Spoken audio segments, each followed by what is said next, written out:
강의 초반에 저희가 뭐 지난번에 잠깐 말씀드렸던 거긴 한 것 같은데 저희가 6월 13일에 프로젝트 발표가 있습니다. 그죠? 프로젝트 발표가 6월 13일 월요일에 진행될 예정이고 이때는 저희가 오프라인으로 할 계획이고요. 발표는 8분 발표에 2분 질의응답에서 한 팀당 10분으로 생각해 주시면 되겠습니다.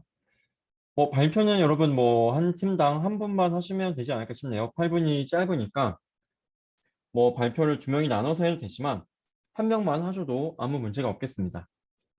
아시겠죠? 그 다음에 발표 자료는 6월 12일, 그죠? 6월 12일 그까지 23시 55분까지 온라인 강의실에 제출하시면 되겠습니다. 파일은 제가 그 파일을 제출하는 칸을 미리 만들어 놨고요. 거기에 제출을 하시면 되고요. 그 다음에 진행하시다가 만약에 좀 상담이 필요하다 그러면은 저에게 연락 주시면 되겠습니다. 다시 한번 말씀드리지만 학부생 팀은 선택 그 실험 결과를 제시하는 게 선택으로 생각하시면 되고 하셔도 되고 안 하셔도 되고 대학원생 분들은 이제 그 평가를 하실 때 나중에 평가 받으실 때 그 결과에 대해서도 평가를 받을 가능성이 있고요. 그래서 결과까지 이제 도출해서 와주시면 되겠습니다. 그 다음에 이제 저희가 기말고사를 그 전주에 보고 6월 13일로 종강을 하려고 합니다. 그래서 6월 6일에 저희가 이제 오늘 식주차까지 하고 나면 강의 3개를 더 하고 나면 이제 기말고사입니다, 여러분. 그래서 6월 6일에 지금 기말고사를 볼 계획이고요. 혹시 6월 6일에 기말고사 시간이 안 된다 하시는 분 있으면 말씀 부탁드리겠습니다. 기말고사 시간은 저희가 지난번에 봤던 것과 동일하게 저희가 그때 1시부터 봤나요? 1시부터 해서 이제 1시간 정도만 딱 볼 예정입니다. 1시부터 2시까지 지금은 계획을 하고 있습니다. 혹시 지금 접속하신 분 중에서 6월 6일에 시간이 안 되는 분 계신가요? 다른 시험하고 겹친다 라는 게 있으신 분 있으면 말씀 부탁드리겠습니다.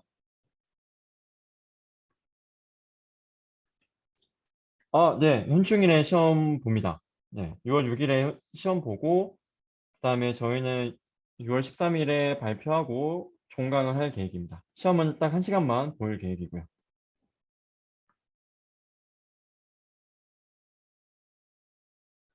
네, 안 되는 분이 없으시면 저희가 6월 6일에 그러면 시험을 진행하도록 하겠습니다. 시험은 중간고사랑 비슷하게 나올 거라고 생각하시면 될 것 같고요. 이제 여기 우리가 중간고사 이후에 다룬 내용들이 나올 텐데 사실은 뭐 큰 의미가 없을 것 같아요. 중간고사 이전에 나온 내용을 직접적으로만 안 나온다 뿐이지 어차피 그 내용을 이해 못하면은 기말고사 이후 내용을 모르기 때문에 알기가 어렵기 때문에 결국에는 다 나온다고 생각하시면 되지 않을까 싶기는 합니다. 혹시 뭐 기말고사나 프로젝트 발표 관련해서 질문 있으신 분 계실까요? 출석 코드는 네, 적어놓겠습니다. 네. 중간고사와 기말고사 관련해서 궁금한 거 있으시면 말씀 부탁드리겠습니다.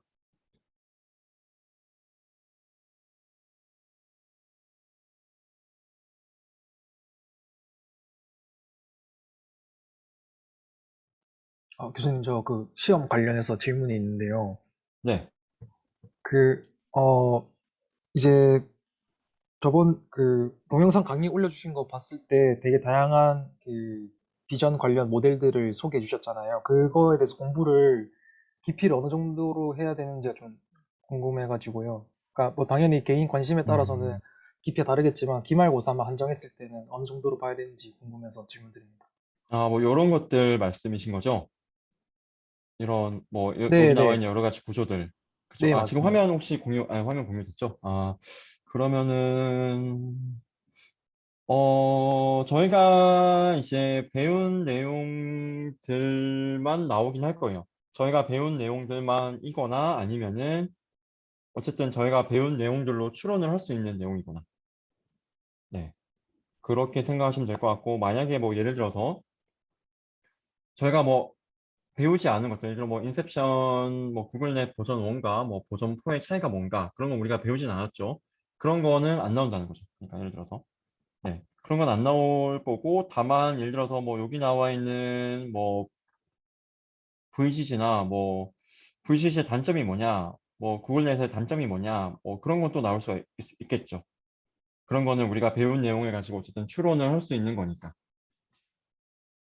음, 그렇게 생각해 주시면 될 것 같아요. 그래서 뭐 여기 나와 있는 논문들을 뭐 다 읽어보시면 당연히 너무 좋고요. 근데 뭐 그게 현실적으로 좀 어렵다 하시면은 그거는 저희가 수업 때 배운 내용만 잘 이해하고 계셔도 괜찮긴 할 겁니다. 시험을 위해서는. 네. 네, 중간고사 때 그런가요? 잘 기억이 안 나요. 중간고사 때 혹시 저희가 안 배운 것 중에 나온 거 있나요? 제가 만약에 뭐 그 학생들은 저는 배웠다고 생각해도 또 학생들은 또 안 배웠다고 생각할 수 있기 때문에 눈높이를 맞추기 위해서 혹시 뭐 중간고사 중에서 아, 이런 거는 안 배웠던 것 같은데 이런 문제 나왔던 것 같다 하시는 거 있으면 지금 뭐 스피커 키보든 아니면 DM으로든 말씀해 주시면 되겠습니다. 만약에 그게 아니라면 중간고사처럼 나온다고 생각하시면 될 것 같아요.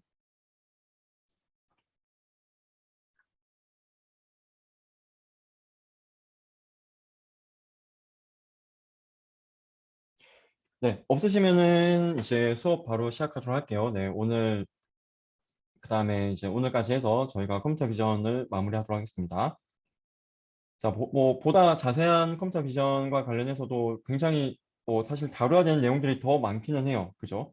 그다음에 뭐 최근에 뭐 NERF과 너프까지 포함해서 굉장히 많지만 이제 그런 내용들은 아무래도 좀 컴퓨터 비전 특화된 수업에서 이제 여러분들이 배울 수밖에 없지 않을까, 분량상 그런 생각이 들고요. 왜냐면 저희가 그거 외에도 사실은 나아가야 될 게 너무 많기 때문에 네, 참고해 주시면 좋을 것 같습니다. 결국 저희가 지난 시간에 배운 거는 컴퓨터 비전 다양한 태스크, 그죠? 그 다음에 그런 태스크들이 뉴럴넷 이전에는 어떻게 되어 왔고, 뉴럴넷이 오면서 뭐가 어떤 점들이 좋아졌고, 그죠? 근데 이제 뉴럴넷 중에서도 그냥 뉴럴넷은 이제 어떤 문제가 있어서 우리가 컨볼루션을 도입하게 됐고, 그러면 그런 CNN이 어떻게 되어 있고, CNN은 일반적으로는 컨브렐루, 논리니어리티가 좀 굉장히 레이어화되어 있는 구조죠.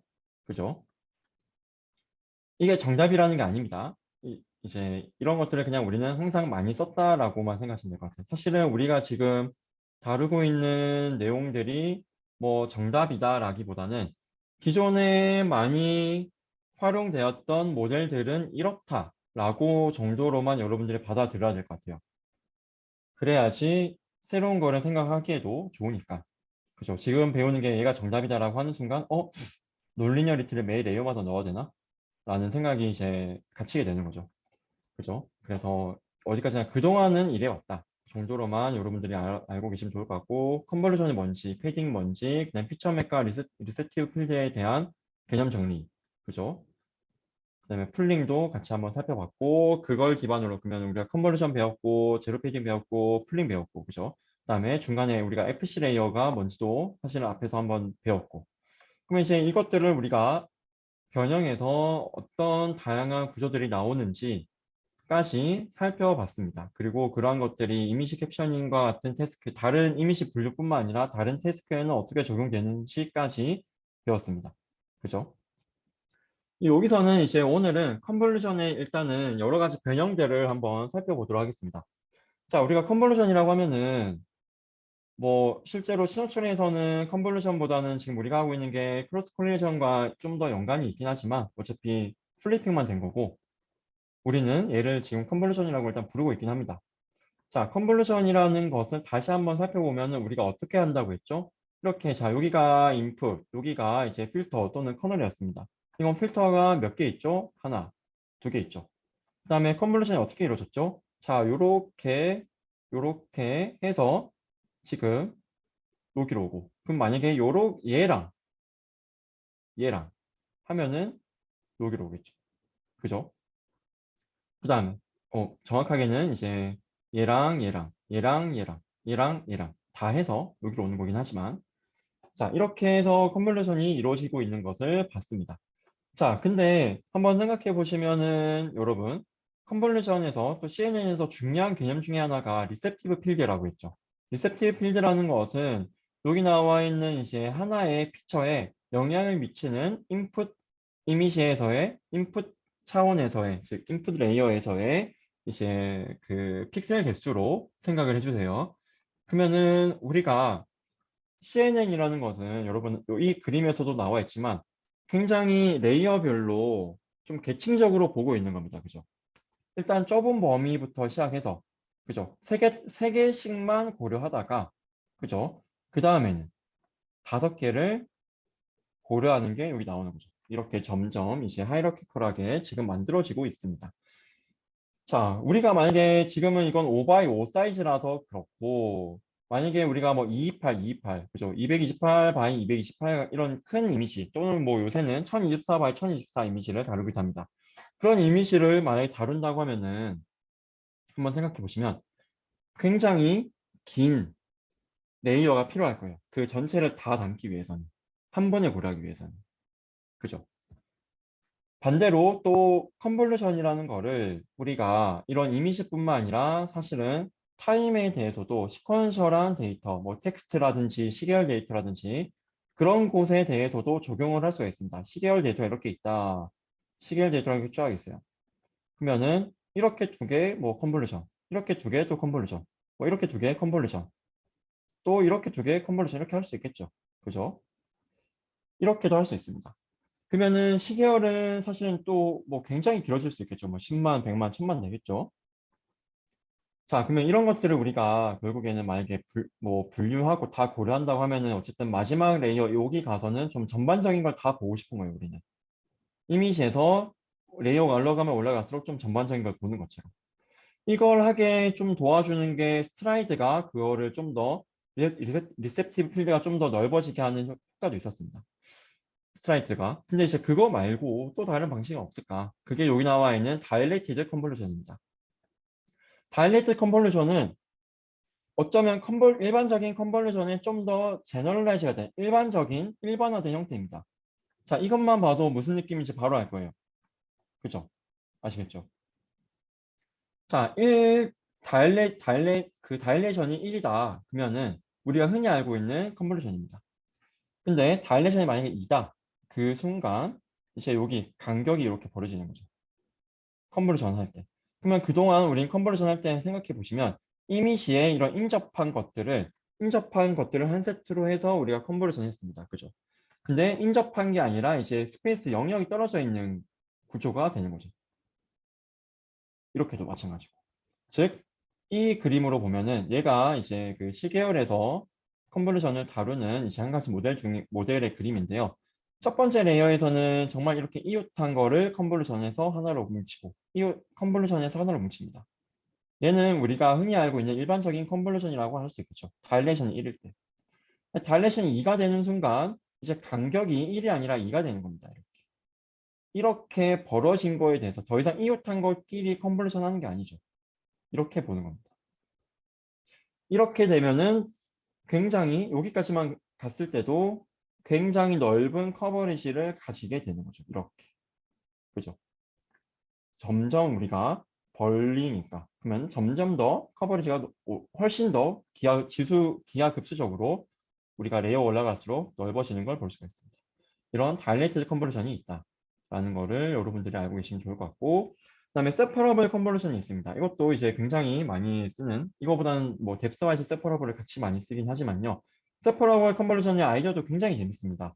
한번 여러분 생각해 보시면 그 컨버루션 할 때 그 용어가 필터 또는 커널이었죠. 여기 필터라고 부르기도 하고, 그죠? 또 커널이라고 부르기도 했습니다.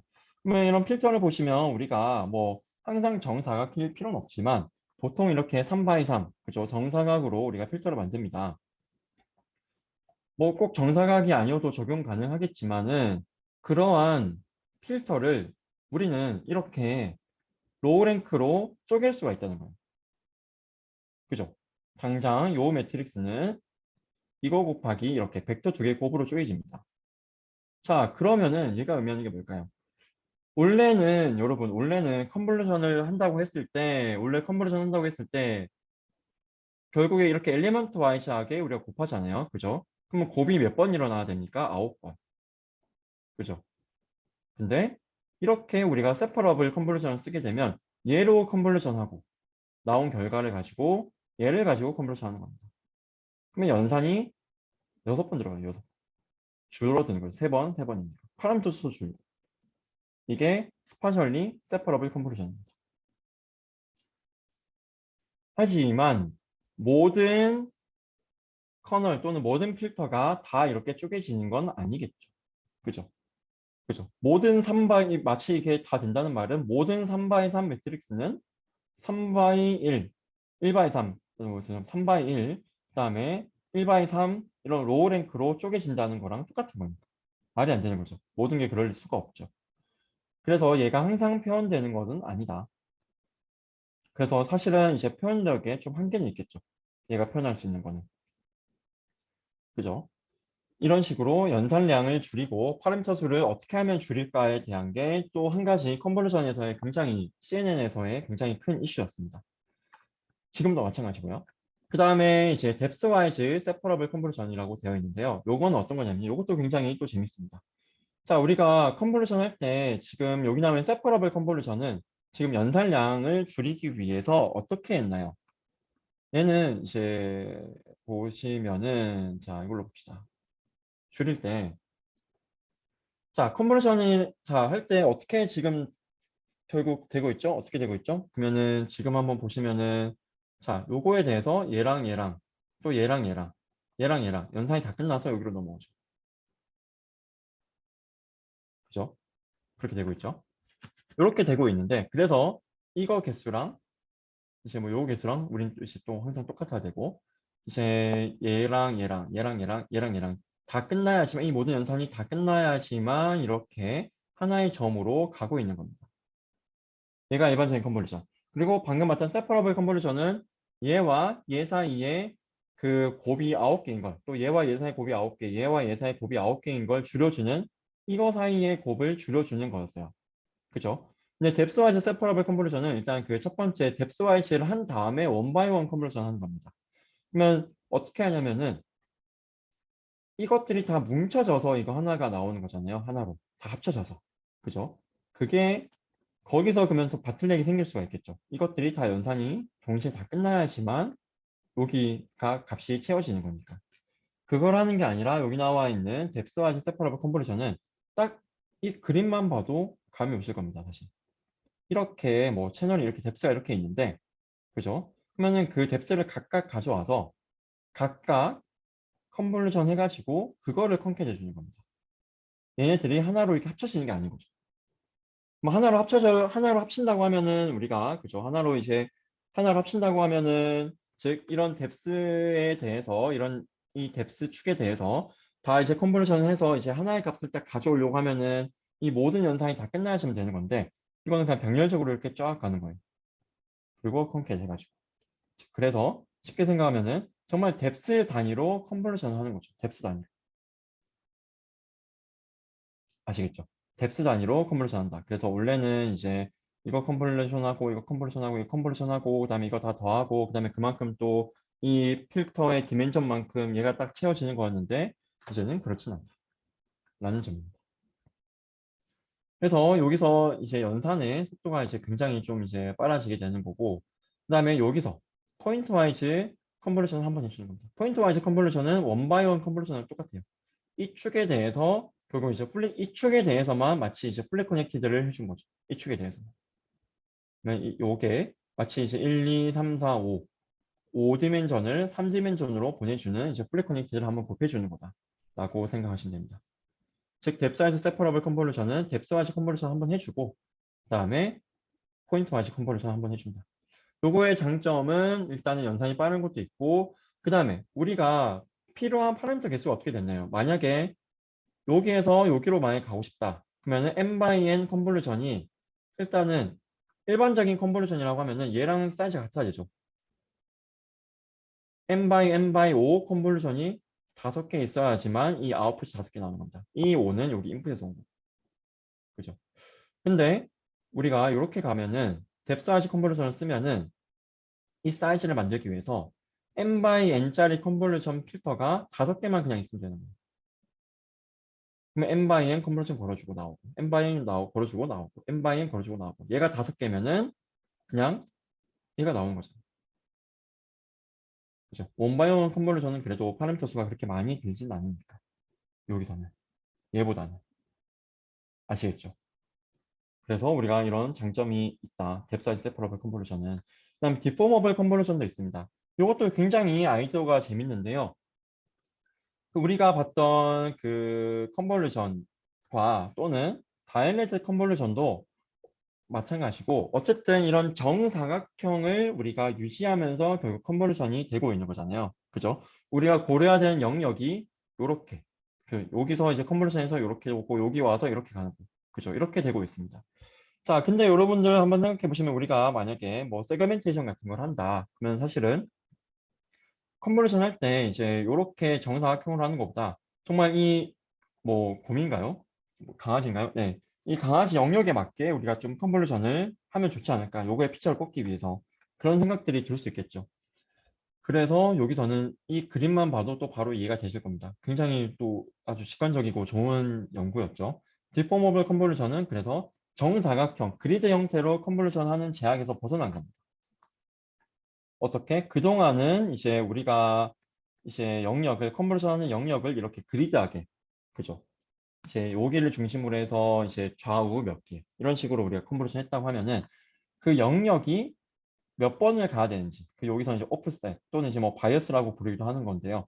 우리가 결국 지금 그 중심에서 뭐 위로는 몇 칸, 왼쪽으로 몇 칸, 오른쪽으로 몇 칸, 아래로 몇 칸을 가서 우리가 컨볼루션 해야 되는지에 대한 것을 학습시켜 주는 거죠. 그게 꼭 사실 정수가 아니라 뭐 실수로 나와도 상관이 없습니다.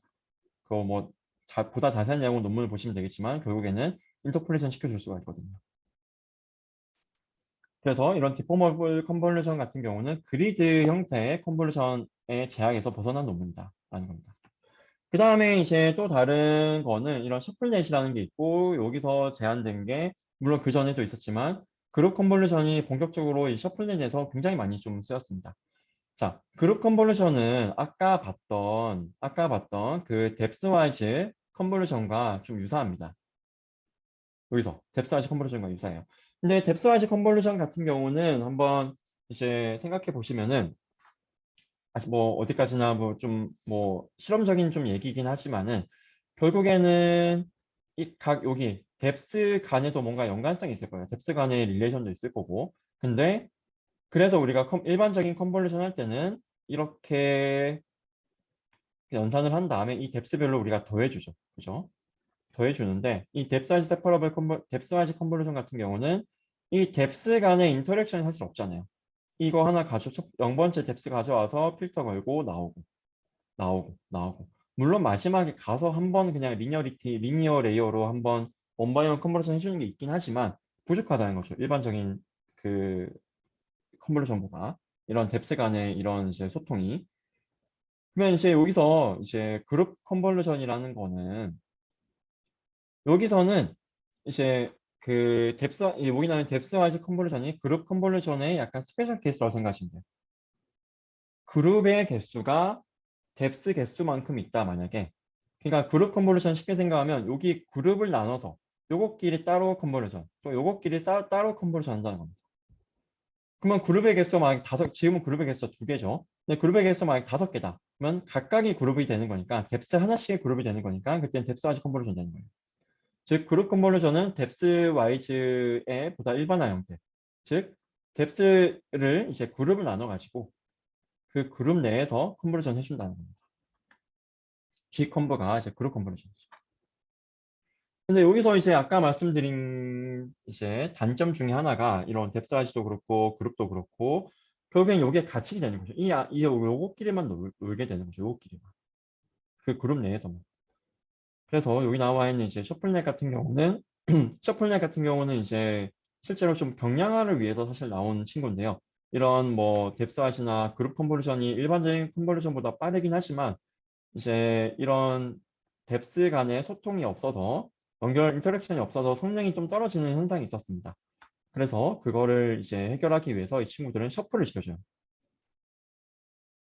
얘를 그 다음 레이어로 그대로 이제 또 이 그룹 그대로 이렇게 그룹 컨버전 해주는 게 아니라 얘를 섞어줍니다. 이렇게 골고루 섞이도록. 여기서 다시 그룹 컨버전. 그러면은 좀 여러 채널이 같이 고려가 되는 효과가 있는 거죠. 자, 그 다음에 우리가 컨볼루션의 이제 좀 형태들을 봤고 여기서는 컨볼루션 이긴 하지만 약간 다른 건데요. 이제 트랜스포스 컨볼루션 또는 이제 뭐 가끔 디컨볼루션이라고 부르는 사람도 있기는 합니다. 자, 만약에 여러분 한번 생각해 보시면 우리가 이제 이미지 분류가 아니라 네, 좀 빨리 하도록 하겠습니다. 이미지 세그멘테이션을 이제 만약에 한다라고 하면은 이렇게 픽셀 와이즈로 우리가 얘가 어디에 속하는지 이런 거 하고 싶은 거예요. 그죠? 세그멘테이션 한다는 말은. 그러면은 우리가 결국 아웃풋으로 내보내야 되는 게 뭘까요? 자, 이미지 분류 같은 거는 여러분 질문 있으면은 바로 채팅창에 남겨주시면 됩니다. 자, 이미지 분류 같은 경우는 우리가 어쨌든 마지막에 뭐 이미지 분류는 마지막에 뭐 10디멘전 이렇게 차원 축소하면 되는 거잖아요. 그죠? 차원 축소하면 됩니다. 그래서 처음에 이미지 사이즈가 뭐 컸다고 하더라도 중간에 이미지 사이즈가 중간에 피처 사이즈가 줄어들어도 상관이 없어요. 어차피 우리는 클래스만큼의 사이즈로 줄어들 거니까 상관이 없습니다. 근데 한번 생각해 보시면 만약에 우리가 이런 세그멘테이션 한다. 그러면 우리가 아웃풋을 내보내야 되는 게 이미 원래 이미지와 똑같은 사이즈여야 하는 거죠. 그러면 우리가 어떻게 해야 될까요? 자, 우리가 배웠던 컨볼루션 사이즈가 일반적으로 줄어들잖아요. 하고 나면. 뭐 제로 패딩을 뭐 많이 하면 상관없지만 풀링도 마찬가지예요. 사이즈가 줄어들어요. 그죠? 그러면 어떻게 해야 될까? 여기서는 이제 FCN이라는 논문에서는 그래서 사이즈를 줄이지 말자라는 거예요. 우리가 뭐 제로 패딩 열심히 뭐 엄청 잘해서 사이즈를 늘리지는 못하더라도 이 사이즈를 줄이지 말자라는 거예요. 그러면 이미지 사이즈 그대로 우리가 가져올 수 있으니까. 그죠? 여기서의 C는 이제 클래스입니다. 클래스겠어. 그래서 각각의 이 이미지에서 가로 세로에서 얘가 각 클래스마다 뭐 얘가 소호 클래스인지 잔디 클래스인지 어느 클래스에 속하는지 그 확률 값이 마지막에 여기 나오게 되는 거예요. 그래서 이제 가장 큰 값을 이렇게 클라라이즈 해가지고 보여주는 거고. 자, 그러면은 늘리진 못하니까 최소한 그 유지를 하자라는 게 FCN입니다. 근데 얘는 계산이 매우 무겁겠죠. 이미지가 만약에 굉장히 큰 이미지가 들어온다. 그러면 그 이미지 사이즈 우리가 계속 유지하면서 컨버전 해야 되는 겁니다. 줄일 수가 없어요. 그러면 너무 이제 계산이 무겁다. 우리가 원하는 거는 사이즈 줄이고 싶다. 마치 오토인 코더처럼 사이즈 줄이고 다시 그냥 늘리면 가장 좋을 것 같은데. 그러면 연산량이 그래도 줄어드니까. 그죠? 여러분 한번 생각해 보시면 자, 뭐 100바이 100 사이즈 행렬이 있어요. 얘를 한 번에 다시 100바이 100으로 보내려면 여기에다가 무슨 사이즈 매트릭스 곱해야 되죠? 100바이 100 곱해줘야지 얘가 나오잖아요. 그죠? 얘를 만약에 한번 줄여도 된다라고 하면은 극단적으로 줄이면 여기에다가 그냥 100바이 1 곱하고 그죠? 그러면 그 다음에 다시 1 곱하기 100 사이즈의 매트릭스 곱하면 100바이 100 나오죠. 그죠? 여기다가 그러면 이거 곱하면 100바이 1 나오고 요거 곱하면 다시 100바이 100 나오니까 그럼 그때 들어가는 파라미터 수가 얘는 200개밖에 안 되잖아요. 얘는 10,000개 들어갑니다. 그죠? 이런 이제 바틀넷 구조가 있으면 일단 성능은 뭐 이거는 뭐 갑론을박이라서 모르겠고 좋을 때도 있고 안 좋을 때도 있고 하지만 파라미터 수는 줄어든다. 계산도 그렇고 그러면은 이제 다운 샘플링 같은 경우는 우리가 뭐 사이즈 줄여준다는 겁니다. 컨볼루션을 해서 줄이든 풀링을 해서 줄이든 줄여준다는 거예요. 뭐 업샘플링 다시 키울 수 있나? 어떻게 키우지? 라는 거예요.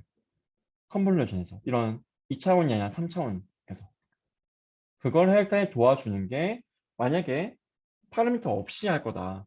그러면은 그냥 언풀링을 하면 됩니다.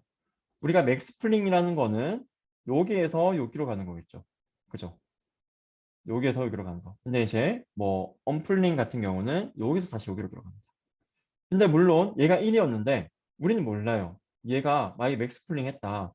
그러면 사실은 얘가 뭐 다 1111이어서 얘가 1이 된 건지 10, 0, 0이었는데 1이 된 건지 알 수가 없어요, 사실은. 모르죠. 그죠? 그거는 알 수가 없습니다. 그래서 그걸 뭐 다 0으로 채우든지 아니면은 뭐 주변 값으로 채우든지 그렇게 채울 수 있다는 겁니다. 얘가 언풀링. 그죠? 러너블한 파라미터 없습니다. 이렇게 해서 사이즈를 키울 수 있다. 또는 트랜스포스 컨볼루션을 할 수도 있다는 겁니다. 자, 한번 보시면은 우리가 이제 컨볼루션이라는 연산 자체가 한번 생각해 보시면요. 요게 이미지, 얘가 커널 또는 필터로 생각하시면 됩니다. 그럼 얘가 이제 요렇게 계산되고, 또 얘가 요렇게 계산되고, 요렇게 계산되고 되겠죠? 그래서 아웃풋이 나올 겁니다. 근데 여기 얘는 이제 매트릭스 곱이 아니라 컨볼루션이에요. 컨볼루션. 그죠? 우리가 앞에서 봤던 이런 엘리먼트 와이즈하게 곱해서 가고, 또 얘를 이제 오른쪽으로 슬라이딩해서 또 가고, 그죠? 이렇게 컨볼루션 되고 있는 것을 의미합니다. 얘를 우리는 이렇게 매트릭스 연산으로도 나타낼 수가 있어요. 적당히 우리가 0을 잘 채우기만 하면. 사이즈 많이 늘어나지만. 그러면은 이런 매트릭스 연산으로 바꿔줄 수가 있습니다. 똑같아요. 얘가 매트릭스 곱으로 바뀌는 거예요. 아시겠죠? 그죠? 자, 그러면은 여기서 뭐 W랑 얘가 이제 뭐 W랑 여기 뭐 X랑 곱해가지고 이제 Y가 나온다는 거예요. 뭐 우리는 이 Y에다가 WT를 곱하는 겁니다. 그럼 다시 이제 X가 된다라는 거죠. 그래서 우리가 여기 나와 있는 이 아웃풋, 즉 바틀렉 쪽에서 여기에서 다시 이미지 사이즈로 늘려줄 수가 있는 겁니다. 트랜스포즈 컨버전은 말 그대로 매트릭스에 트랜스포즈를 해주는 거죠. 아시겠죠? 얘는 뭐 여기 나와 있는 앞에서 썼던 W를 트랜스포즈 그대로 하는 게 뭐 일반적이고요. 뭐 이거 자체를 또 러너블하게 가져가도 이제 가능할 것 같습니다. 여기까지 해서 우리 지금 다양한 컨볼루션에 대해서 지금 살펴봤는데요. 이제 여기까지 해서 여러분 질문 있으시면 질문 한번 부탁드리겠습니다. 지금 저희가 다양한 컨버전 본 이유는 혹시나 이제 여러분들이 좀 비전에 관심 있는 친구들이 있으면 비전 논문을 볼 때 이런 용어들이 계속 나오거든요. 포인트 와이즈 컨버전, 뭐 뎁스 와이즈, 뭐 세퍼러블, 그다음 디포머블 굉장히 많이 나오기 때문에 또 기 컨버전도 많이 나오고 트랜스포즈 컨버전. 그래서 그런 용어들을 여러분이 좀 잘 쉽게 이해하고 개념을 이해하고 논문을 보기 쉽게 하려고 같이 한번 살펴본 거고요. 질문 있으시면 질문 한번 부탁드리겠습니다. 네, 교수님 질문이 있습니다. 네. 그래서 separable convolution에서 그 전체 행렬을 두 가지로 나눴는데 이게 혹시 SVD 같은 건지 궁금합니다. 아, 그죠. 여기가 이제 커널 필터, 그죠. 커널 필터고, 커널 또는 뭐 필터라고 부르는 거고, 웨이트죠. 그러니까. 그거를 이렇게 쪼개는 거죠. 이제 정말 정확하게 하려면은 말씀하신 것처럼 뭐 SVD나 뭐 PCA 같은 거 해서 쪼개겠죠. 근데 사실 우리는 이제 뭐 얘를 알 수도 없고, 실제로. 그죠. 다 학습시키고 나서 걔를 뭐 경량화한다고 하면 얘를 알긴 하겠지만, 그러면 그때는 SVD나 뭐 PCA 써서 얘를 할 수도 있겠죠. 근데 만약에 우리가 이미 다 학습된 걸 뭐 경량화하는 게 아니라 그냥 처음부터 랜덤하게 초기화해서 만약에 학습한다 라고 생각할게요. 그럼 애초에 얘라는 존재가 있지 않아요. 학습된 얘라는 게 있지 않아요. 그죠? 그냥 이거 자체가 그냥 파라미터가 되는 겁니다. 이거 자체가 그냥 랜덤 이니셜라이즈 돼서 이거 자체가 그냥 러너블 파라미터가 돼서 그냥 이거 자체가 학습이 되는 거예요. 이거랑 무관하게. 그래서 이 세퍼러블 이 매트릭스 식은 세퍼러블 컨볼루션에 대한 좀 이제 그 모티베이션을 설명드리기 위한 거고요. 실제로 세퍼러블 컨볼루션을 그냥 스파셜리 세퍼러블 컨볼루션을 그냥 이제 여러분이 그 스크래치부터 학습하는 처음부터 학습하는 모델을 랜덤 이니셜라이즈 된 모델을 학습할 때 쓴다고 생각할 때는 그냥 얘가 하나의 파라미터, 얘가 하나의 파라미터가 돼서 그냥 컨볼루션 하는 겁니다. 얘가 뭔지는 모르고. 그래서 PCA나 SVD 같은 걸 할 리가는 없는 거죠. 그때는. 하지만 뭐 프리트레인된 모델을 가지고 와서 뭐 그거를 우리가 경량화를 시켜준다. 그럴 때는 말씀하신 것처럼 그런 거를 뭐 써볼 수가 있겠습니다. 네, 또 질문 있으실까요? 저 교수님 혹시 잘 들리시나요? 네, 잘 들립니다. 네, 그러면은 아까 이 3 곱하기 3 행렬에서 네, 이렇게 로우랑 컬럼으로 모든 행렬이 다 그렇게 만들어지지 않는다고 말씀해 주셨는데 네. 방금 로우나 컬럼이 하나의 파라미터로 들어간다면은 그런 걸 신경 안 쓰고 할 수 있는 거지 않나요? 아, 그러니까 얘가 이제 파라미터로 가면요. 얘가 파라미터로 가면요. 네, 얘가 러너블 그렇습니다. 파라미터로 가면 아, 네. 그쵸. 그렇긴 한데 이제 어쨌든 얘네는 지금 랭크가 각각 1이고 얘네 뭐 최대 랭크가 뭐 3까지 가는 거잖아요. 그래서 일단은 일반적으로 두 개가 뭐 같다라고는 절대는 이제 볼 수는 없고요. 일반적인 상황에서. 그래서 얘네가 결국에 얘네가 이제 러너블하게 굉장히 자유롭게 학습되는 친구다라고 하더라도 이 9개로 러너블하게 이제 이 9개 자체가 러너블하게 그 학습되는 애랑은 표현할 수 있는 범위가 다르기는 하죠. 그래도 얘는 어쨌든 얘는 3바이 3의 모든 행렬을 다 표현할 수 있는 거고 얘는 3바이 3 행렬 중에서 굉장히 이제 이런 형태와 같은 랭크가 이제 작은 것만 표현할 수 있는 거니까 일부만 표현할 수 있는 거니까 그 표현의 범위가 다르기는 한 겁니다. 네. 네, 감사합니다. 네. 그러면 더 없으시면은 이제 오늘 자료로 넘어갈게요. 네, 오늘 자료를 좀 빠르게 한번 넘어가도록 하겠습니다. 자, 우리가 지금 배운 내용들을 한번 상기시켜 보면 중간고사 이전과 이후로 해서 이제 NLP와 관련된 LSTM 트랜스포머를 살펴봤습니다. 어텐션 구조를 살펴봤고, 그다음에 오늘은 이제 CNN을 살펴봤어요. 컴퓨터 비전 태스크라는 게 뭐고 CNN을 살펴봤습니다. 자, 하지만은 여기서 그러면은 아까도 말씀드린 것처럼 뭐 시계열이나 자연어 처리에서도 컨볼루션을 쓸 수 있는 것처럼 그러면은 뭐 이미지 컴퓨터 비전에서도 꼭 그 CNN만을 써야 할까라는 생각이 이제 들기 시작하는 거죠.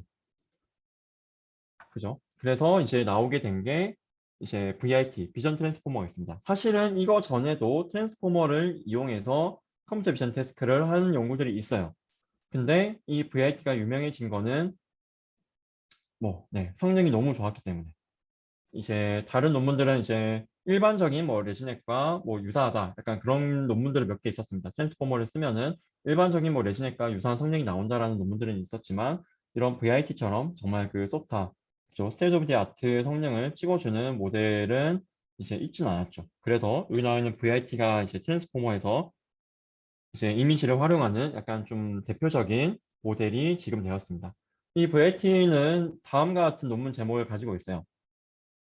자, 한번 살펴보면은 결국에는 과거에 이제 말씀드린 것처럼 트랜스포머만으로 이미지를 이제 컨버전 없이 이제 어텐션 구조만 가지고 이미지를 모델링 했을 때는 성능이 소타까지는 안 나왔고, 그 다음에 소타랑 이제 비견되는 성능을 가진 모델들은 어디에서든 일단 컨버전 일단 쓰기는 썼고, 그래서 여기서는 그런 거 없이 정말 퓨어하게 컨버전 없이 우리는 어텐션 구조만으로 이겨보겠다라는 논문입니다.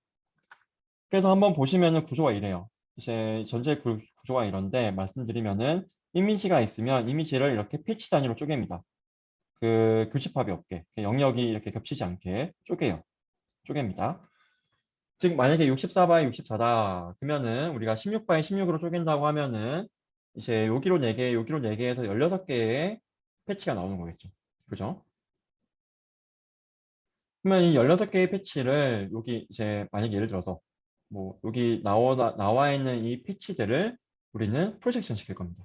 일단 리니어 레이아웃을 곱해가지고 간다는 거예요. 아시겠죠? 그 다음에 여기에는 우리가 마치 버트에서 CLS 토큰이 있었죠. 그것처럼 여기서도 이제 클래시피케이션을 위한 토큰을 하나 넣어줍니다. 얘도 러너블한 토큰입니다. 그리고 0, 1, 2, 3 얘네들은 아시겠죠, 뭔지. 포지셔널 정보를 의미하는 포지셔널 벡터가 지금 들어가고 있습니다. 그리고 여기는 정말 그 멀티헤드 어텐션으로 이루어진 레이어놈과 MLP 멀티헤드 어텐션으로 이루어진 트랜스포머 블락이 들어가고 여기서 나오는 이 클래시피케이션 토큰과 그 위치에 해당되는 이제 히든 임베딩으로 우리가 분류하겠다는 겁니다. 얘가 VLT예요. 자, VLT를 그래서 한번 보면은 이거는 아까 말씀드린 거 그대로입니다. 즉 P by P 사이즈의 패치로 나눠준다는 겁니다. P by P 사이즈의 패치로 나눠준다. 이렇게 패치로 우리가 나눠준다는 것을 지금 말해주고 있습니다. 그죠? 네, 그거를 지금 말해주고 있고요. 패치로 나눠준 다음에 그거를 우리가 리니어 임베딩을 통해서 이제 벡터화를 시키면은 그때는 정말 우리가 트랜스포머에서 워드 임베딩 트랜스포머를 NLP에서 쓰는 것과 동일하게 되는 거죠. 윗단은. 이 아랫단은 어쨌든 이미지라는 게 어쨌든 그 다른 것과는 다르게 2D잖아요. 뭐 일단 채널을 무시한다고 하면은 그렇기 때문에 이제 그 2D를 고려하기 위해서 이제 패치 단위로 나눠주고 그거를 다시 이제 우리가 벡터로 이제 변환시켜주는 과정이 여기 있고 그러면 이제 그 패치 벡터와 포지션 정보, 포지션 임베딩을 같이 고려해서 넣어준다는 겁니다. 그죠? 여러분 아시겠나요?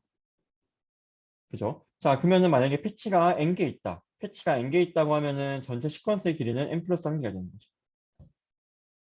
그죠? 이렇게 되고 있습니다. 자, 그래서 이 위에는 정말 트랜스포머 그대로 없고 그 아래에서 우리가 패치로 나눠가지고 약간 이제 어느 정도의 사실은 이제 로컬 정보는 여기에 담기긴 하는 거죠. 어느 정도의 로컬 정보는. 근데 이제 여기서 재밌는 거는 이제 여기서 이 단에서 결국 우리가 하는 거는 로컬 정보도 담기게 되고, 그다음에 여기서는 이 패치에서는 사실은 포지션 정보가 안 들어가요. 한번 보시면 패치에서는 포지션 정보가 없습니다. 그죠? 패치는 그냥 패치 그대로 넣어줘요. 그 말은 무슨 말이냐면은 실제로 얘랑 위치가 바뀌어서 그냥 처음부터 학습이 돼도 똑같은 결과가 나온다는 거예요. 그죠? 그래서 이제 여기서 우리가 위치 정보 같은 게 사실 안 들어있기 때문에 VIT 같은 경우는 이제 일반적인 CNN과 동일하게 트랜슬레이션 이퀴밸런트한 성질을 가지고 있습니다. 자, 여기서 한번 보시면은 트랜슬레이션이라는 거는 얘를 이렇게 움직이는 겁니다. 이렇게 움직이는 겁니다. 자, 근데 여기서 우리가 움직인다고 하더라도 위치 정보가 안 들어가 있죠. 지금 여기 패치에서. 그럼 패치를 만약에 요렇게 구성하는 해서 MLP 넣어주는 것과, 그죠? 여기 리니어 프로젝션. 요렇게 구성해서 넣어주는 거. 요렇게 구성해서 넣어주는 거는 다 똑같은 거예요. 똑같은 결과가 나온다는 겁니다. 왜? 위치 정보를 안 넣어줬으니까. 즉, 이 이미지에, 여기에 대응되는 이 이미지가 존재하는 얘의 위치가 없으니까. 위치 정보를 넣어줬으면, 아, 얘는 이제 이미지가 0번째 위치에 있구나. 이미지가 첫 번째 위치에 있구나. 그래서 얘가 움직이면 아웃풋이 달라지게 되는 건데, 지금 여기 위치 정보가 없으니까 트랜스레이션에 대해서 이퀴밸런스한 결과가 나온다는 겁니다. 그거는 우리가 이미지 분류를 위해서는 바람직한 거죠. 얘가 고양이가 약간 움직였다고 해서 고양이 클래스가 강아지 클래스로 바뀌는 게 아니잖아요. 똑같이 우린 고양이 클래스로 나오고 싶은 거니까. 그죠? 그래서 이런 성질을 가지고 있다. 여기서 패치에서 로컬한 정보, 그다음에 여기서 포지션 정보를 안 넣어줌으로써 트랜슬레이션에 대해서 강건한 모델을 만들어진 겁니다. 즉 여기서 사실은 일반적인 CNN의 그 주요한 특징들이 들어가 있는 거예요. 그 위에는 일반적인 트랜스포입니다. 그리고 이 친구들이 이제 구글에서 나온 논문이고 굉장히 이제 라지 데이터에 대해서 학습을 했습니다. 이미시넷은 뭐 공개되어 있죠. 얘는 이제 한 130만 장. 이미시넷 21K도 사실 뭐 쓸 수는 있는데요. 여기서 이것만 해도 그냥 1,400만 장의 이미지가 있고요. 근데 JFT 300M 이거는 뭐 그죠? 100만, 1000만, 3억 장이죠. 요거는 뭐 지금 JFT 3B까지 나왔는데 요거는 사실은 저희가 접근이 안 돼요. 그냥 구글에서의 그 구글 내부적인 데이터고 저희가 접근은 안 됩니다. 근데 요거는 이제 저희가 실험을 못 하는데 이 논문의 저자는 이제 구글에서 나왔기 때문에 결국 이 JFT로도 실험을 했어요. 그래서 이런 트랜스포머 만들고 나서 VIT 만들고 나서 우리가 그 대량의 데이터 여기서는 JFT로 VIT를 프리트레인 했다는 겁니다. 여기서의 프리트레인은 정말로 이 각각 이미지마다 레이블이 다 있어요. JFT도 마찬가지고. 그래서 정말 이 이미지가 들어왔을 때 이 레이블을 맞추는 슈퍼바이스드 러닝 방식의 프리트레이닝을 했다는 겁니다. 그거를 VIT의 이제 굉장히 휴지 모델을 이제 JFT 데이터에 대해서 학습시켰다는 겁니다. 그때 패치의 사이즈는 14x14로. 그러면 이제 그때 가장 좋은 성적을 냈어요. 얘는 이제 마찬가지로 똑같은 건데 모델 사이즈가 약간 작아졌고 휴지에서 라지로 작아졌고 그다음에 16x16 패치로 간 거. 자, 근데 여기서는 아니 너네 JFT 너네만 쓸 수 있는 거 가지고 와서 뭐 하자는 거냐? 그죠? 그런 생각이 들 수가 있겠죠. 자, 그래서 이제 여기 나와 있는 뭐 이미시넷으로 이제 실험한 것도 나와 있긴 합니다. 이미시넷 21K 그죠? 한 이제 뭐 130만 장 있는 데이터를 가지고 와서 한 것도 존재해요. 그랬을 때 얘는 레지넷 기반으로 프리트레인 된 거거든요. 레지넷을 이제 약간 변형해서 레지넷에 있는 그 노멀라이제이션을 이제 그룹 노멀라이제이션으로 바꿔가지고 한 건데 얘보다 더 좋은 성능을 내고 있다는 겁니다. 즉 비전 트랜스폼 오케이 JFT 안 쓰고 붙어볼게. 그래도 우리가 더 잘해 라는 겁니다. 그리고 요거는 이제 프리트레인 할 때 이제 프리트레인 할 때 이제 들어가는 이제 GPU 개수라고 생각하시면 돼요. 코어 개수라고 생각하시면 되는데 이게 작으면 작을수록 빨리 학습된다는 거죠. 일반적인 레지넷보다 더 빨리 학습된다라는 겁니다. 자, 그 다음에 이제 그 또 한 가지 재밌는 거는 VIT를 이제 프리트레이닝을 할 때는 우리가 이미지 들어오고 레이블 예측, 이미지 들어오고 레이블 예측 그거 하는 거고요.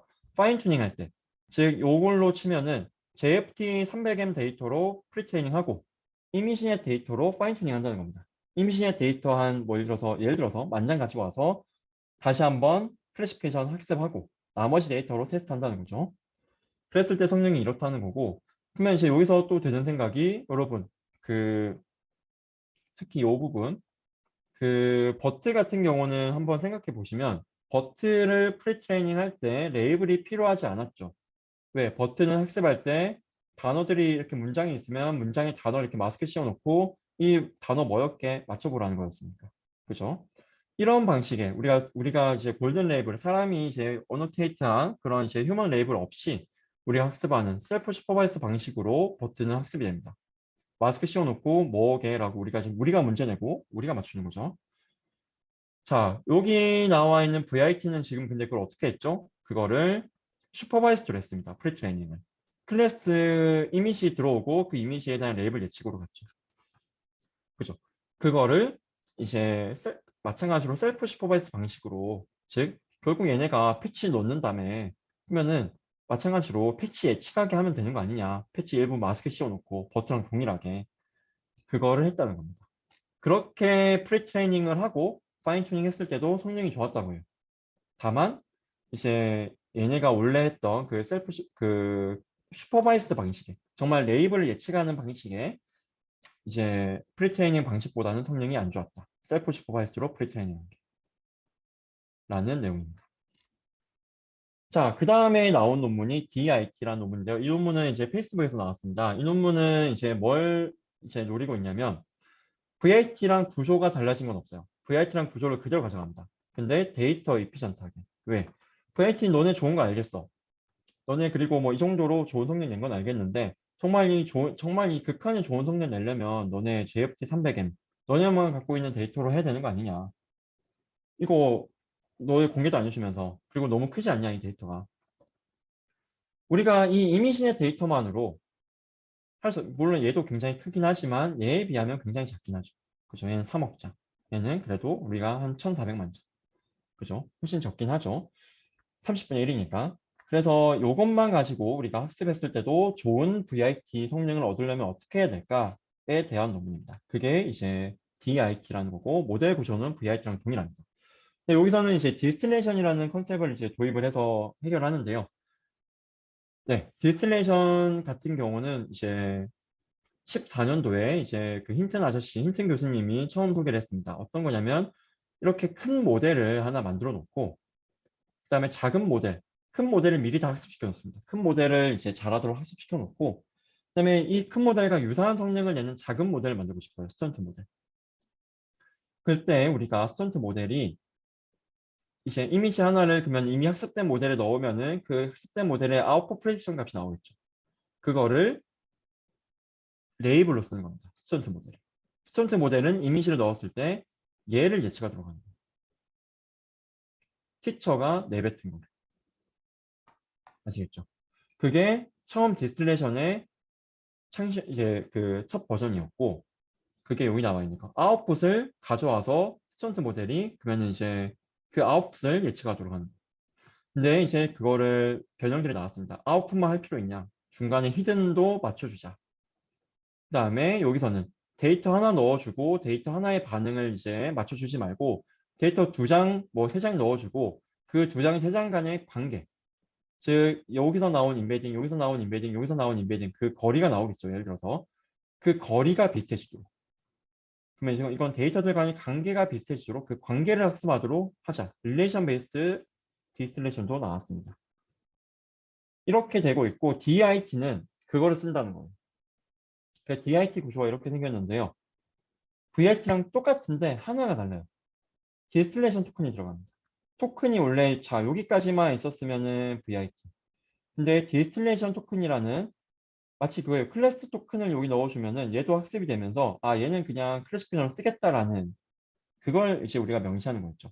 디스틸레이션 토큰은 마찬가지로 클래스 토큰과 똑같아요. 랜덤하게 이니셜라이즈 되고 학습되는데 여기서 나오는 값으로 우리가 이제 디스틸레이션 로스를 매기겠다라는 것을 명시하는 겁니다. 아시겠죠? 여기 DIT는 이제 뭐 한계라면 한계지만 또 장점이랑 장점이 굉장히 큰 CNN 모델로 미리 프레트레인 시켜놔요. 굉장히 잘 학습된 티처 모델 CNN이 있습니다. 그러면 이제 여기서 내뱉은 프레딕션 값을 여기서 예측하게 만들어요. VIT가. 그리고 여기서는 그 이미지의 골든 레이블을 예측하도록 하고 여기서는 티처가 내뱉은 레이블을 예측하게 합니다. 그러면 뭐가 좋냐? 장점이 일단 이렇게 하면은 데이터가 이제 적어도 우리가 VIT보다 좋다. VIT JFT 300M 그 라지 데이터로 한 것까지는 못 이기지만 같은 데이터를 학습한 것 중에선 제일 좋다라는 거고 자 여기서 디스틸레이션이 도입된 이유가 뭐냐? 장점이 몇 개 있습니다. 첫 번째로 우리가 디스틸레이션이라는 거는 이제 어쨌든 좀 레이블 스무딩 효과도 있고 하기 때문에 일단은 보통 데이터가 적어도 효과적으로 학습이 돼요. 일반적으로. 근데 두 번째는 자 우리가 디스틸레이션 티처 모델로 꼭 CNN을 안 써도 되지만 CNN을 쓰고 CNN이 내뱉은 그 결과물을 얘가 어느 정도 학습하게 하잖아요. 그러면은 CNN의 그런 구조적인 좀 특징을 CNN의 특징을 얘가 좀 담게 된다는 거예요. 그 다음에 우리가 이제 모델을 학습시킬 때 이제 이미지에 크롭된 거, 이미지가 만약 굉장히 크다고 하면 이미지 데이터의 오그멘테이션으로 그 랜덤 크롭을 시켜서 이미지에 넣어줍니다. 실제로는 랜덤 크롭, 그다음 이터레이션 요렇게, 그다음 이터레이션 요렇게 해서 넣어줘요. 그러면은 이거에 실제로는 우리가 고양이 사진이 있어요. 고양이 사진이 이렇게. 네, 고양이 사진이 있는데 우리가 랜덤 크롭을 이렇게 했으면 고양이라고 레이블을 학습하면 되는데 만약에 랜덤 크롭이 잘못됐어 이렇게 됐어. 근데 레이블은 고양이야. 그거 해야 되는 거예요. 근데 우리가 디스틸레이션을 쓰게 되면 이 티처 모델은 훌륭한 티처면 얘가 들어왔네? 그러면 얘가 내뱉은 결과물은 고양이가 아닐 거잖아요. 그죠? 그러면 그걸 학습하게 되니까 데이터 오그멘테이션 관점에서 이제 잘못될 수 있는 거를 보정해 주는 효과도 있다. 여기까지 DIT. 그 다음에 이제 뒤에는 빠르게 넘어갈게요. 자, 스윙 트랜스포머는 뭐냐면 여기 VIT랑 DIT 좋아. 근데 너네 뭐 이미지 분류 잘하는 거 알겠는데 뭐 디텍션 같은 것도 잘 돼? 오브젝트 디텍션과 같이 정말 그 뭐 사람의 뭐 우리가 비디오로 치면은 사람이 확대됐다가 줄어들기도 하죠. 축소되기도 하고. 그 다음에 고양이가 뭐 굉장히 큰 고양이도 있고 작은 고양이도 있고 그죠? 카메라 촬영 관점에 따라서. 그런 거에 대해서 굉장히 그 베리어블한 이제 사이즈에 대해서 너네 안 되잖아. 잘 안 되지 않니? 그거는 너네가 트랜스포머 어텐션만으로는 그렇게 하면은 잘 안 될 거야. 그래서 여기서는 그 컨볼루션에 있는 그 정신을 다시 한번 가져옵니다. 이제 이렇게 이제 우리가 일반적으로 구역을 나눠서 패치 단위로 한다고 하면 이렇게 우리가 어텐션을 하는데 그러면은 이제 예를 들어서 여기 경계에 있는 거는 이 두 개는 실제로 연관이 있는데 이웃하니까 고려가 안 되는 거죠. 요것끼리 어텐션, 요것끼리 어텐션이니까. 여기서는 그래서 윈도우를 계속 시프트 시켜줍니다. 레이어마다. 그래서 지금 레이어에서는 예를 들어서 이렇게 어텐션을 걸어가고 그 다음 레이어에서는 이렇게 어텐션을 걸리는 겁니다. 그게 계속 이제 여기서는 이제 그 사이클릭하게 이제 효율적으로 하는 알고리즘이 있는데 그거는 논문을 한번 보시고 어쨌든 요약하면 스윙 트랜스포머는 VIT나 DIT가 이런 베리어블 사이즈에 대해서 잘 안 되는 거를 이제 시프티드 윈도우로 즉 CNN에 있는 이제 일반적인 좀 정신을 계승할 수 있는 알고리즘을 트랜스포머에 적용한 겁니다. 컨버전은 안 썼지만. 그 다음에 이제 컨브 넥스트라는 논문이 나왔어요. 이제 이거는 뭐 지난달 뭐 2월달, 3월달에 나왔던 것 같은데 여기서 그러면 CNN은 과연 트랜스포머 완전 대체될 것인가? 아니 VIT, DIT 좋은 거 알겠는데 너네 안 되잖아요, 이거. 그리고 그래서 스윙 트랜스포머가 나와서 다 되게 만든 거 알겠어. 근데 결국 스윙 트랜스포머가 나왔다는 것 자체가 이미 CNN의 그런 좀 계층적으로 하이라키컬하게 보고 로컬하게 본다는 그런 정신이 필요한 거 아니야? 라는 논문입니다. 그래서 실제로 얘네는 너네 정말 VIT, DIT, 트랜스포머라서 잘 되는 거 맞아? 너네가 이미지 데이터 오그멘테이션 겁나 열심히 하고 그 다음에 그런 그 테크닉 뭐 러닝 예를 들어서 뭐 러닝 레이지라든지 그 다음에 그 어텐션의 그 사이즈라든지 아니면은 뎁스라든지 그런 거를 굉장히 잘 찾았기 때문에 그런 걸 이제 뭐 교란 변수 컴파운딩 베리어블이라고 하는데요. 그런 거라서 잘 된 거 아니야? 정말 트랜스포머라서 잘 된 거 맞아? 라는 질문을 던진 논문입니다. 그래서 요약을 하면요. 이제 그 VIT랑 DIT에서 이렇게 했을 때 VIT랑 DIT에 있는 그 구조를 그대로 가져왔어요. 레지넷에. 그러니까 예를 들어서 만약에 이제 VIT나 DIT에서 배치 노멀라이제이션 대신에 레이어 노멀라이제이션 썼다라고 하면은 이 논문도 그러면 너네만 쓸 필요 있냐? 우리도 레진에 쓸 건데 우리도 bn 대신에 레진에 이 레이더 노멀에 쓸게 라는 겁니다. 그랬더니 성능이 비슷하게 나온다는 거예요. 트랜스포머랑. 그래서 뭐 정말 성능이 좋은 게 트랜스포머라서 좋은 건지 아니면 잘 되는 세팅을 찾은 건지 아직은 이제 뭐 연구할 게 많겠죠. 그래서 이런 이제 컴퓨터 비전 태스크에서 어텐션이냐 컨볼루션이냐 뭐가 뭐 하나를 지배한다라는 건 아직 없는 것 같아요. 두 개 간의 연결성을 밝힌 논문들이 나오고 있고 2020년도 논문에서는 만약에 우리가 멀티헤드 어텐션을 굉장히 헤드 개수가 충분히 크다고 하면은 그때는 컨볼루션이 표현할 수 있는 거를 우리도 표현할 수 있다라는 겁니다. 그런 논문이 있고요.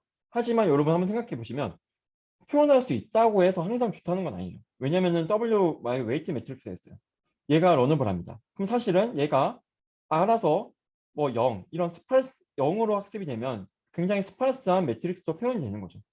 근데 실제로 이렇게 학습이 안 되니까 우리가 맨날 뭐 합니까? 이 페널티 주잖아요. 스파르스하게 만들려고. 그죠? 그런 것처럼 이제 표현되는 건 알겠는데 실제로 트랜스포머랑 트랜스포머에 있는 어텐션과 컨볼루션은 비교적 다른 역할을 하고 있다. 서로 상호 보완적이다. 예를 들어서 이제 멀티헤드 어텐션 같은 경우는 보다 좀 로우 패스 필터에 가깝고 즉 낮은 이제 낮은 진동수의 신호만 가져오는 거죠. 그거는 이제 이미지로 치면은 이렇게 좀 이제 스무딩 시켜주니까. 그다음에 컨볼루션 같은 경우는 하이 패스 필터 이렇게 윤곽선을 담는 역할을 하더라. 이런 상호 보완적인 역할을 하더라라는 논문도 존재합니다. 네, 여기까지 해서 여러분 그러면 컴퓨터 비전을 이제 살펴봤고요. 이제 관심 있으신 분들은 이런 컨볼루션과 어텐션의 좀 관점에 대해서 좀 더 고민해 보시는 것도 굉장히 좀 유망한 연구 분야가 되지 않을까 싶습니다. 네, 그럼 여기서 수업 마치도록 하겠습니다, 여러분. 네, 고생 많으셨습니다. 수업 마치겠습니다. 네, 회의 종료하겠습니다. 고생하셨습니다. 감사합니다. 잘했습니다.